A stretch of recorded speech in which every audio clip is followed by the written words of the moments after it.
सद्गुरुदेव जय पद शरणौ श्रेयस रूप चरणौ शरणौ।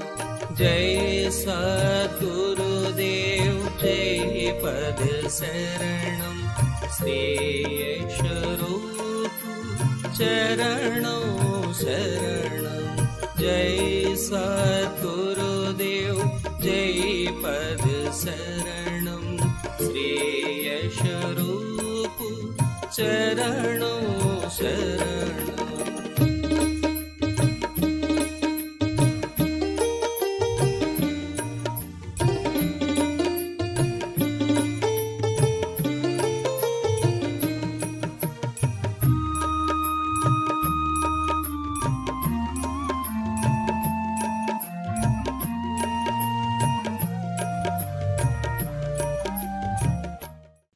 अब क्या है, हम अपने मन को रेस्ट नहीं देते, 24 घंटे चल रहा है। इसलिए आज जो हमारी प्रवृत्ति है वो पशुवत हो गई है, सारी पशु के समान हमारी गति हो गई। ना हमारे अंदर सोचने की शक्ति है ना, ना हमारे अंदर सेवा भाव है, ना हमारे यहाँ प्रेम भाव है, कुछ नहीं है, पशुवत हो गए। जैसे पशु ट्रीटमेंट करता है लोग अपने सबके साथ, वैसे ही हम भी ट्रीटमेंट करने लगे, क्योंकि हमने अपने मन को रेस्ट देना बंद कर दिया। जो पूजा है, ये पूजा करना मन को रेस्ट देना है। मन को एक तरफ लगाइए, मन को आराम मिलेगा, और जो चैतन्यता आनंद है वो आपको आत्मा से मन के अंदर प्रवाहित होगी और आपको पता लगेगा उसका क्यों हो रहा है ऐसा। इसलिए पूजा करना बहुत जरूरी है। तब क्या करेंगे, अपनी आत्मा से पूछेंगे कि परमात्मा को कौन सा स्वरूप, कौन सा मन सबसे ज्यादा अच्छा लगता है, चुनिए उसको। उसके बाद पूजा के स्थान पर जाएं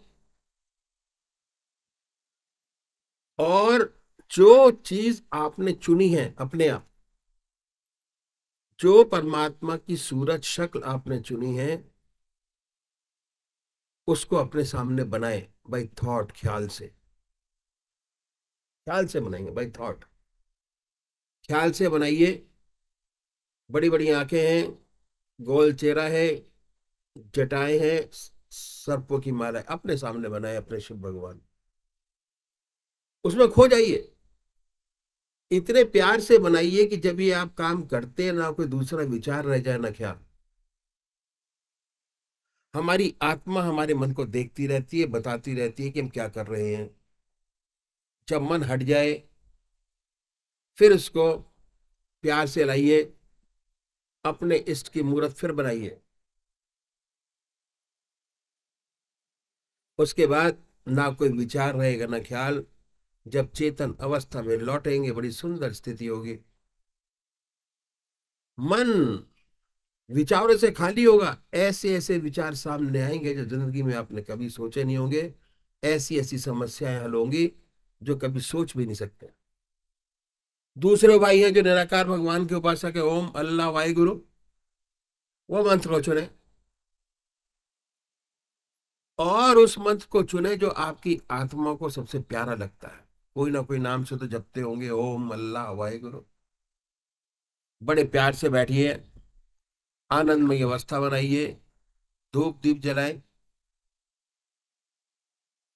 उसके बाद सुख आसन से बैठे, जिस आसन पे आप बैठे या जो आसन आपको सबसे ज्यादा आरामदायक लगता है उस पर विराजिए। हृदय की तरफ निगाह करिए और उसके बाद ये महसूस कीजिए कि जो आपका दिल धड़कता है, दिल की धड़कन, हार्ट बीट, उसके अंदर से जो नाम आपने चुना है वो निकल रहा है। हमारा हृदय ओम ओम कह रहा है, और जब तक ऐसा ना हो तब तक जिह्वा से आप इस बात को कह सकते हैं। इस तरीके से जो सुबह आधा घंटा आप परमात्मा की याद करते हैं, उसमें 15 मिनट ध्यान कीजिए। और जब ध्यान करेंगे तो मन को आराम मिलेगा, ऐसी ऊंची शक्ति प्राप्त होगी जो आप महसूस करेंगे। ऐसी ऐसी समस्याएं हल होती हैं जो जिंदगी में कभी सोची नहीं होगी। పూజ్య గురుదేవులు కొత్త వారందరికీ కూడా అలాగే పాత వారికి కూడా ఓసారి తెలియజేసుకోవాలి. ఈ పూజా విధానం మంది ఈ మార్గం అఖిల భారతీయ సంతమత సత్సంగ్, ఈ సంస్థ అఖిల భారతీయ సంతమత సత్సంగ్. ఇది ఢిల్లీ ముఖ్య కేంద్రంగా ఈ యొక్క సత్సంగ్ నడుస్తోంది. అనంతపూర్లో ఫరీదాబాద్ డిస్ట్రిక్ట్ దగ్గర ఆశ్రమం ఉంది. ఆ ఆశ్రమంలో సత్సంగ్ కార్యక్రమం జరుగుతూ ఉంటాయి. అలాగే భారతదేశంలో అనేక చోట్ల ఎన్నో సెంటర్స్ స్థాపించడం జరిగింది పూజ్య గురుదేవులు. ఈ సత్సంగ విధానం ఏంటి? ఈ సత్సంగంలో పూజ చేస్తే ఆనందం కలగాలి. ఈ సత్సంగం ఇళ్లల్లోనే జరుగుతుంది, బయట ఎక్కడ జరగదు. ఎందుకంటే ఇంట్లో అందరూ కూడా సమిష్టిగా కూర్చుని పూజ చేసే విధానం ఇది. అందరూ కూడా కూర్చుని చేయడం వల్ల ఏమవుతుందంటే ధ్యానం, ఏకాగ్రత కుదురుతుంది. పూజ బాగా మనకి అలవాటుగా మారిపోతుంది అనమాట. అందువల్ల ఇంట్లోనే సత్సంగాలు జరుగుతాయి. భారతదేశంలో ఎక్కడ సత్సంగాలు జరుగుతున్నాయో అన్ని సెంటర్లు కూడా ఇంట్లోనే సత్సంగాలు జరుగుతాయి అన్నమాట. చాలా ఇంచుమించు 2000 సెంటర్స్ దాకా మనకి ఇండియాలో జరుగుతున్నాయి. మన ఆశ్రమం హెడ్ క్వార్టర్స్ అనంతపూర్, ఇది ఢిల్లీలో జరుగుతుంది. రెండోది ఏంటి, టోటల్గా గురుదేవులు ఏం చెప్తున్నారు, సత్సంగంలో అందరూ కూడా కలిసి మనం పూజ చేసుకోవడం. అందరూ కూడా ఈ సత్సంగంలో మెడిటేషన్, ధ్యానం, యోగా. ఈ యోగాభ్యాసం ఏంటంటే చూడండి, ధ్యానం ఒక ఏకాగ్రతతోనే ఒక సైకిల్ తొక్కినా, అలాగే చదువుకున్నా, ఏ పని చేస్తున్నా మనం ధ్యాస పెట్టి చేయడం వల్ల దాని ఫలితం బాగా ఎక్కువ కనపడుతుంది అన్నమాట. ఇది పదే పదే చేయడం వల్ల అలవాటుగా మారిపోతుంది. అందువల్ల ఎక్కువగా ధ్యాస పెట్టడం, దీనికి యోగాభ్యాసం అలాగే ధ్యానం అని కూడా మనం నిరంతరం చేసేటువంటి ప్రక్రియ ఇది. ఈ పూజా విధానం ఇది ఏ విధంగా చేయాలి అని అంటే, ఈ ప్రపంచంలో 99% భగవంతుడు ఉన్నాడని నమ్మేవారే అందరూ కూడా. భగవంతుడిని ఆరాధించే వాళ్ళే ఉన్నారు ఇక్కడ. భగవంతుడు లేడని చెప్పేవాళ్ళు ఎవరో ఎక్కడో 1%. 99% భగవంతుడు ఉన్నాడని నమ్మిన వాళ్ళే అందరూ కూడా వారి వారి విధానాల్లో పూజ చేస్తూ ఉంటారు. గురుదేవులు ఏం చెప్తున్నారు, పరమ పూజ్య భయ్యాజీ గారు తెలియజేసేది ఏంటి, మీరు ఈ పూజా విధానం ఏ విధంగా చెయ్యాలి చూడండి. ప్రాపంచిక పూజలు చేస్తూ ఉంటారు, గుళ్ళకి వెళ్తారు, గోపురాలకు వెళ్తారు, తీర్థయాత్రలు తిరుగుతారు. ఇవన్నీ ఎందుకు చేస్తారు? మనకి పిల్లలు బాగుండాలి, సంసారం బాగుండాలి, ఇల్లు కట్టుకోవాలి, ఆరోగ్యంగా ఉండాలి, పిల్లలకి పెళ్ళిళ్ళు అవ్వాలి అని ఏదో రకంగా మన ప్రాపంచికంగా పూజలు చేస్తూ ఉంటాం. అలాగే గుళ్ళకి వెళ్తాం, గోపురాలకు వెళ్తాం, అన్నీ చేస్తూ ఉంటాం. కానీ గురుదేవులు ఏం చెప్తున్నారంటే, అనాది కాలంగా మనకి 2 రకాల భక్తులు ఉన్నారు, సాకార భక్తులు, నిరాకార భక్తులు. ఈ సాకార భక్తులు, నిరాకార భక్తులు కూడా ఈరోజు వరకు కూడా వారి వారి విధానంలో పూజలు చేస్తున్నారు. గురుదేవులు ఏం చేస్తున్నారంటే, ఈ 2 రకాల భక్తులకి కూడా మనకి పూజా విధానాన్ని తెలియజేశారు. చూడండి, ఇప్పటి వరకు కూడా ఈ యొక్క శరీరం ఏదైతే ఉందో దీనికే ఎక్కువ ప్రిఫరెన్స్ ఇస్తున్నాం. కానీ మనకు కనపడేటువంటి టోటల్ శరీరం ఇది ఒకటే కాదు మానవ జీవితం. ఇంకా మనకు లోపల 2 శరీరాలు ఉన్నాయి, సూక్ష్మ శరీరం, కారణ శరీరం. సూక్ష్మ శరీరం అంటే మనసు, బుద్ధి, చిత్తము, అహంకారం. దీన్ని సూక్ష్మ శరీరం అంటారు. అంటే తెల్లారి లేచింది మొదలుకొని రాత్రి పడుకునే వరకు కూడా దీంతోనే మనం ఆలోచించడం, మన బుద్ధి నిరంతరం కూడా ఆలోచిస్తూనే ఉండడం, ఆలోచిస్తూనే నిరంతరం పడుకునే దాకా కూడా నిరంతరం ఆలోచిస్తూనే ఉంటుందన్నమాట ఈ మనసు. ఈ సూక్ష్మ శరీరానికి, ఈ స్థూల శరీరానికి ఏ విధంగా అయితే మనం విశ్రాంతిని ఇస్తున్నామో చూడండి. రాత్రి మనం నిద్రపోతాం, పడుకుంటాం, టోటల్గా 6 అవర్స్ కానీ 8 అవర్స్ కానీ పడుకుంటాం. పడుకున్నప్పుడు ఏం జరుగుతుంది, కాళ్ళు చేతులు పని చెయ్యవు, కళ్ళు ఏమీ చూడవు, ముక్కు వాసన చూడదు, ఏమీ జరగదు. టోటల్గా మన ఇంద్రియాలన్నీ కూడా అప్సెట్. అలాగా మనం నిద్రపోతాం అన్నమాట 8 అవర్స్ కూడా.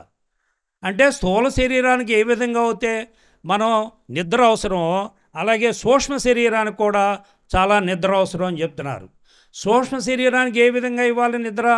పూజ. అంటే మనం ఏదో ఒక ఇష్టదైవాన్ని పెట్టుకుని నిరంతరం ఆరాధించడం వల్ల పూజ జరుగుతుంది. సూక్ష్మ శరీరానికి విశ్రాంతిని ఇవ్వకపోవడం వల్లే చూడండి, పశువులకి మనకి తేడా ఏమీ లేదు. అవి ఆహారాన్ని సంపాదించుకుంటున్నాయి, పిల్లలు కంటున్నాయి, అన్నీ చేస్తున్నాయి. కానీ మనిషికి ఏంటంటే మంచి చెడు అనేటువంటి విచక్షణ జ్ఞానాన్ని భగవంతుడు ఇచ్చాడు. అందువల్ల అవేంటంటే వాటికి బుద్ధి అనేది లేదు, మనకుంది. ఏం జరుగుతుంది ఇప్పుడు? మనసుకి రెస్ట్ ఇవ్వకపోవడం వల్ల, మనసుకి మన విశ్రాంతిని ఇవ్వకపోవడం వల్ల మనం కూడా ఒక పశువుల్లా ప్రవర్తిస్తున్నారన్నమాట చాలామంది. అలా కాకుండా మన మనసుకు కూడా విశ్రాంతిని ఇవ్వాలి. విశ్రాంతిని ఇవ్వాలంటే భగవంతుడిని గట్టిగా పట్టుకోవాలి. మనకి ముక్కోటి దేవతలు ఉన్నారు, ఏదో ఒక దేవి దేవతామూర్తిని గురుదేవులు అదే చెప్తున్నారు. స్థూల శరీరానికి ఏ విధంగా అయితే రెస్ట్ ఇస్తున్నామో అలాగే సూక్ష్మ శరీరానికి కూడా. అలాగే మూడోది కారణ శరీరం. అందులో ఉన్నదేంటి? ఆత్మ చైతన్యం. ఎప్పుడైతే ఈ ఆత్మ తప్పుకుందో ఈ శరీరం వేస్ట్, వెంటనే తీసుకుపోమంటారన్నమాట. ఒక్క నిమిషం కూడా ఆలస్యం చేయరు, అంతా ఏమీ ఉండదు, బూడిద. అందువల్ల ఈ మూడు శరీరాలతోనే మనకి ఈ యొక్క మానవ దేహం ఏర్పడిందన్నమాట. కావున మీరేం చేయాలంటే సూక్ష్మ శరీరానికి కూడా విశ్రాంతిని ఇవ్వాలి. అందువల్ల పూజ చెయ్యాలి. పూజ చేయడం వల్ల మనసుకి రెస్ట్ దొరుకుతుందన్నమాట, మనసుకి విశ్రాంతి దొరుకుతుంది. మనసుకి విశ్రాంతిని ఇచ్చినప్పుడే ఎంతో హాయిగా ఉంటుందన్నమాట, మనకి అన్నీ సవ్యంగా జరుగుతాయి. అంటే పూజ ప్రాపంచిక పూజతో పాటు మానసిక పూజ కూడా చెయ్యాలి అని చెప్తున్నారు గురుదేవులు. మానసిక పూజకి ఎక్కువ ప్రాధాన్యత ఇవ్వాలని చెప్తున్నారు. ఇది ఏ విధంగా చేసుకోవాలి? అనాథ కాలం నుండి కూడా సాకార భక్తులు, నిరాకార భక్తులు వస్తున్నారు. సాకార భక్తులు ఏంటి? వారు ఒక రూపాన్ని ఇష్టపడుతూ ఉంటారు. మనకి ముక్కోటి దేవతలు ఉన్నారు, రాముడు, కృష్ణుడు, ఈశ్వరుడు, సాయిబాబా, ఇలా బోల్డ్ మంది ఉన్నారు. ఏదో ఒక దేవుణ్ణి మన ఇష్టదైవంగా పెట్టుకోవాలి. ఇంకా నిరాకార భక్తులు అయితే వారేమంటున్నారు? మేము భగవంతుడిని ఒక రూపంలో బంధించలేము, ఆయన సర్వాంతర్యామి. అందువల్ల ఆయన్ని ఒక రూపంలో బంధించలేము, ఒక ఫోటోలో బంధించలేము, ఒక మూర్తిలో బంధించలేము అని చెప్పేసి వాళ్ళు మంత్రం తీసుకుంటారు. ఏదో ఒక మంత్రం, చిన్న మంత్రం, ఓం నమ శివాయనో లేకపోతే రామ్ అనో ఏదో ఒకటి తీసుకుంటారన్నమాట. ఈ రెండు రకాల భక్తులకి కూడా పూజా విధానాన్ని తెలియజేశారు గురుదేవులు. సాకార భక్తులు చూడండి, మీరు ఒక్క 15 నిమిషాలు ధ్యానం చేయమంటున్నారు గురుదేవులు. ఉదయం అర్ధగంట, సాయంత్రం అర్ధగంట మీరు ధ్యానం చేయండి. అందులో ఒక 10 నిమిషాలు మీరు నిత్య పూజకి కేటాయించుకోండి. రోజు మీరు చేసేటువంటి, మన ఇంట్లో అందరికీ కూడా దేవుడి మందిరాలు ఉన్నాయి. ఆ దేవుడి మందిరాల్లో దీపారాధన వెలిగిస్తారు, అగరబత్తి వెలిగిస్తారు, స్తోత్రాలు చదువుకుంటారు. దానికి ఒక్క 10 నిమిషాల సమయం కేటాయించి ఒక 20 నిమిషాలు కానీ ఒక 15 నిమిషాలు కానీ మీరు ధ్యానం చేయడానికి ప్రయత్నం చేయండి. మనసు ద్వారా భగవంతుని పట్టుకోవాలి. మనం రామ రామ రామ అని 10 సార్లు అంటే అది ఆకాశాన్ని దాటి వెళ్ళదు. మన నోట్లో ఉన్నటువంటి లాలాజలం కూడా మనకి అయిపోతుందన్నమాట, ఇంక అల్లం కొద్దిసేపటికి. అదే కనుక మన మనసు ద్వారా భగవంతుని పట్టుకున్నాం అనుకోండి, తిన్నగా భగవంతుడి దగ్గరికి వెళ్తుంది రామ అన్నమాట. అందువల్ల మానసిక పూజకి అలవాటు చేయండి. మానసిక పూజకి చేయడం వల్ల మనసుకి విశ్రాంతి కలుగుతుంది అని చెప్తున్నారు. ఒక్క 15 నిమిషాలు ధ్యానం చేయండి. ఎలాగా? ఉదాహరణకి ఈశ్వరుడు అనుకోండి. ఈశ్వరుడు ఆయన సశరీరంతో మన ఎదురుగా వచ్చి కూర్చున్నట్లు భావన చేసుకోండి. ఆ మూర్తిని పెద్ద పెద్ద కళ్ళు, జడలు, మెళ్ళో రుద్రాక్షలు, సర్పం ఇవన్నీ ఉన్నటువంటి ఆ మూర్తిని మీరు ఎంచుకోండి ఫోటో. ఆ ఎదురుగా మన ఇష్టదేవుడు వచ్చి కూర్చున్నట్లు మీరు భావన చేసుకోండి. ఆ మూర్తిని ఆయన సశరీరంతో వచ్చినట్టు భావన చేసుకుని ఎటువంటి ఆలోచనలు లేకుండా ఆయన ఎందు మనస్సు పెట్టి అలాగా ఆ మూర్తిని అలా చూస్తూ ఉంటూ ఆ మూర్తిని ఎంతో ప్రేమతో మీ హృదయ స్థానంలో ప్రతిష్ఠింప చేసుకోండి. వేరే భావన, వేరే ఆలోచన రాని విధంగా. ఈ విధంగా మీరు సాకార భక్తులు ఉదయం అర్ధగంట, సాయంత్రం అర్ధగంట పూజ చేయాలి. ఇంకా నిరాకార భక్తులైతే మన హృదయం స్పందిస్తూ ఉంటుంది. ఇష్టదైవాన్ని నియమించుకోవడంలో మీ ఆత్మే మీ గురువు. ఎవరిని సలహా తీసుకోవాల్సిన పని లేదు, ఎవరిని అడగవలసిన పని లేదు. మీ మనసుకి మీ ఆత్మకి ప్రియాతి ప్రియమైనటువంటి దేవుడు ఎవరైతే ఉన్నారో వారిని ఇష్టదైవంగా పెట్టుకోండి. మీరు వారినే నిరంతరం సర్వకాల సర్వాసులు ఎందుకు కూడా ఆ మూర్తినే మీరు పూజ చేయండి అని చెప్తున్నారు గురుదేవులు. నిరాకార భక్తులైతే నామం, ఓం లేకపోతే సాయిరామ్ ఏదో ఒకటి మన హృదయం స్పందిస్తూ ఉంటుంది. ప్రశాంతంగా విన్నట్లయితే లబ్ డబ్బను కానీ దుగ్దుగ్గను కానీ స్పందిస్తుంది. లబ్ డబ్ కాదు, దుగ్దుగ్ కాదు, నా ఇష్ట మంత్రమే వినపడుతోంది అని చెప్పి ఆ మంత్రాన్ని ఎంతో ప్రశాంతంగా మీరు చేయడానికి ప్రయత్నం చేయండి. ఇది సాకార భక్తులు నిరాకార భక్తులు కూడా ఇద్దరు కూడా పూజ చేసుకునేటువంటి విధానాన్ని గురుదేవులు మనకు తెలియజేశారు. ఎంతటి బిజీ వ్యక్తి అయినా సరే ఇంతటి మానవ జన్మ వచ్చినందుకు కృతజ్ఞతగా భగవంతుడు మనకి శరీరాన్ని ఇచ్చినందుకు ఉదయం అర్ధగంట సాయంత్రం అర్ధగంట తప్పనిసరిగా మనం పూజ చేసుకోవాలి అని గురుదేవులు తెలియజేశారు. ఇది పూజా విధానం మీకు. మధురము కాదా సద్గురునాథ నిన్ను తెలిపే ప్రతిగాదా. మధురము కాదా సద్గురునాథ నిన్ను తెలిపే ప్రతిగాదా.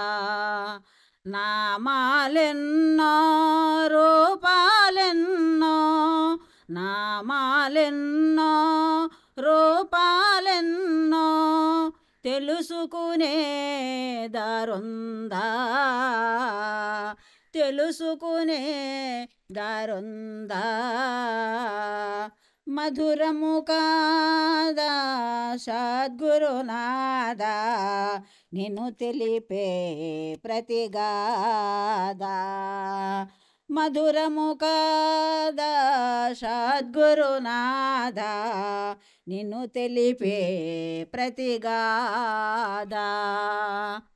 దీనుల పాలిట దైవము నీవని కరములు జోడించినానే.